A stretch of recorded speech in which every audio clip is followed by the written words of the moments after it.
बिस्मिल्लाहिर्रहमानिर्रहीम। अस्सलाम वालेकुम एवरीवन। मैं हूं आपका मेज़बान मोहम्मद उसामा खालिद। उम्मीद करता हूं कि आप सब खैरियत से होंगे। कुदस फातही सलाहुद्दीन अय्यूबी सीरीज की एपिसोड नंबर 50 रिलीज हो चुकी है और उसके साथ ही एपिसोड नंबर 51 का पहला ट्रेलर भी रिलीज हो गया है और ये एपिसोड 7 अप्रैल को रिलीज होने वाली है क्योंकि नेक्स्ट वीक में ईद की वजह से छुट्टियां हैं। अब अगर लास्ट एपिसोड की बात की जाए तो एपिसोड के इख्तिताम में सलाहुद्दीन अय्यूबी को जहरीला तीर भी लग जाता है और वो बेहोश भी नजर आते हैं, जबकि एपिसोड में गुमुश्तकीन का किरदार भी खत्म कर दिया गया है और मेरे हिसाब से गुमुश्तकीन को कुछ और एपिसोड्स तक दिखाना चाहिए था क्योंकि इतना जल्दी इस किरदार को नहीं खत्म किया जा सकता था। तारीखी तौर पर कुछ देर और उसको दिखाया जा सकता था।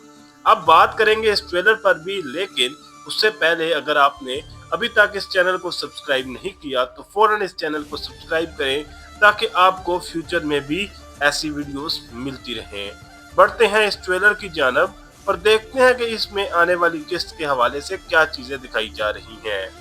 İçimde taşıdığım cana yemin olsun. Ne korkarız ne bir ah deriz. Trailer के पहले ही सीन में शम्से खातून का डायलॉग सुनाई दे रहा है और वो ये बात बोल रही हैं कि अपने पेट में उठाई हुई जान की कसम खाती हूँ कि ना ही मैं डरती हूँ और ना ही आह कहूँगी, यानी कि ना ही मैं दुखी होंगी। और यहाँ पर हम सलाहुद्दीन अय्यूबी को देख सकते हैं जिनको कोई उठा कर लेकर जा रहा है और तारीखी तौर पर भी यही कहा जाता है कि बैटल ऑफ माउंट गिज़ार्ड में सलाहुद्दीन अय्यूबी बमुश्किल फरार हुए थे या वहां से बचकर निकले थे।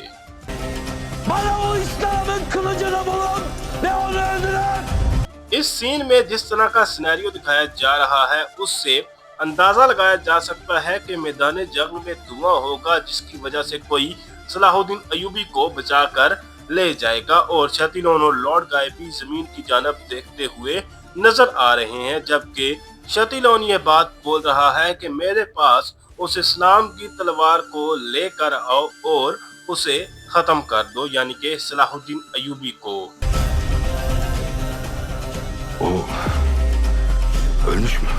इन सीन्स में भी देखा जा सकता है कि सलाहुद्दीन अय्यूबी मैदान जंग में मौजूद नहीं है और उनको कोई बचा कर ले गया है जब लॉर्ड गाय और शतिलोन उनको मारने ही या शहीद ही करने वाले थे।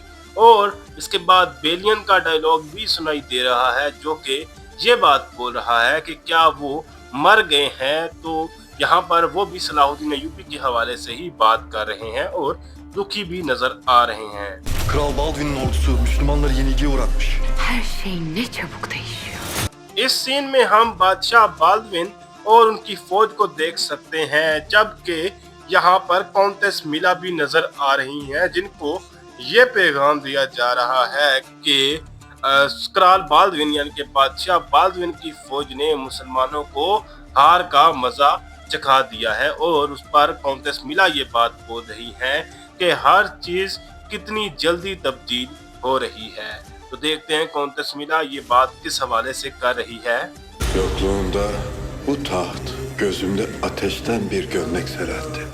इस सीन में हम काजी फाजल को देख सकते हैं और वो दमिश्क के तख्त को देखकर ये बात बोल रहे हैं कि आपकी गैर मौजूदगी में ये तख्त मेरे नज़दीक एक आग की कमीज है या आग का लिबास है और ये बात वो सलाहुद्दीन अय्यूबी को याद करते हुए बोल रहे हैं। तो देखते हैं कि इससे आगे इस ट्रेलर में मजीद क्या चीजें दिखाई जाती हैं। Dön artık. Sizi İber'ine getiren sebep nedir? Senin ve Kudüs'ün geleceği Belian. काजी फाजल अपनी बात को मुकम्मल करते हुए ये कह रहे हैं कि अब वापस आ जाएं। तो इससे भी ऐसा ही लगता है कि काजी फाजल और वहां पर मौजूद जितने भी सलाहुद्दीन अय्यूबी के साथी हैं उनको यही अंदाजा होगा कि सलाहुद्दीन अय्यूबी वहां से गायब हो गए हैं, ना कि शहीद हुए हैं। और यहाँ पर बेलियन के सामने एक नया किरदार देखने को मिल रहा है जिससे बेलियन पूछ रहे हैं कि आपके यहाँ आने का सबब क्या है, जिस पर वो शख्स ये बात बोल रहा है कि तुम्हारा और कुदस का मुस्तकबिल। Kral olamıyorsan kralı yöneten olmaz. Canlarımı o düşmanın elinden alana kadar. जहाँ पर वो शख्स ये बात बोल रहा है कि अगर आप बादशाह नहीं बन पाए तो बादशाह पर हुकूमत करने वाले बन जाएं, यानी कि बादशाह के एडवाइजर बन जाएं, ताकि आप उनको हुकूमत के मसलों में मशवरा दे सकें। और उसके बाद यहाँ पर हम बोरू का डायलॉग भी सुन सकते हैं और वो ये बात बोल रहे हैं कि जब तक मैं अपने अजीजों को दुश्मनों के हाथों से बचा नहीं लेता। तो देखते हैं कि इससे आगे बोरू क्या बात बोलते हैं। Yemek, içmek, uyumak bana haram.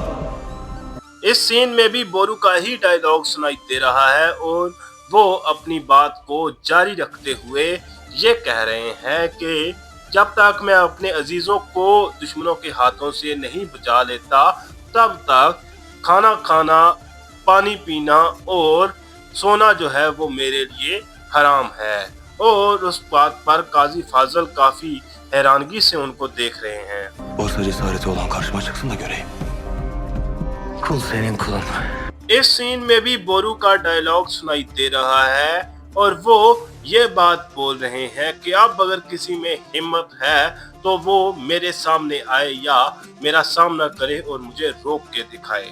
तो उसके बाद वो वहां से जाते हुए भी नजर आ रहे हैं और उसके बाद ताजर अलैसा नजर आ रहा है जो कि सलाहुद्दीन अय्यूबी को घोड़े पर बिठाए हुए है और ये बात बोल रहा है कि ये गुलाम आपका गुलाम है। तो बज़ाहिर ऐसा ही लगता है कि अलैसा जो है वो सलाहुद्दीन अय्यूबी को बचाएगा। Ve onu çok sevdiğini biliyorum.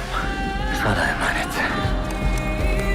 इस सीन में अलैसा अपनी बात को मुकम्मल करते हुए ये कह रहे हैं कि ये गुलाम आपका ही गुलाम है और मैं ये जानता हूँ कि आप इस गुलाम को सबसे ज़्यादा पसंद करते हैं, इसलिए ये आपकी अमानत में है, यानी आप इसकी हिफाजत करें।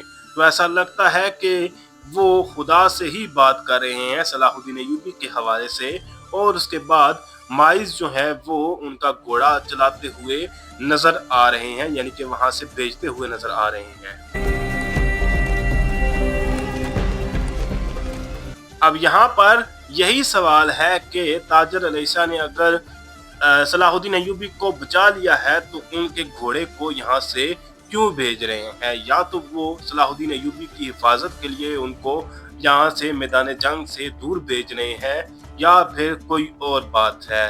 तो आने वाली किस्त में ही अब बेहतर पता चलेगा, जो कि 7 अप्रैल को रिलीज होगी। और इसी पर इस ट्रेलर का भी इख्तिताम हो रहा है। तो फिल वक्त के लिए इतना ही। अगर आपको वीडियो अच्छी लगी तो वीडियो को लाइक लाजमी करिएगा, मेरे इस चैनल को लाजमन सब्सक्राइब करें और बेल आइकन को प्रेस करें ताकि आपको तमाम नई वीडियोस की अपडेट्स मिलती रहें। मिलते हैं बहुत जल्द नई वीडियोस के साथ, नई अपडेट्स के साथ। तब तक के लिए इजाज़त दीजिए, अपना ख्याल रखिएगा। अल्लाह हाफिज़।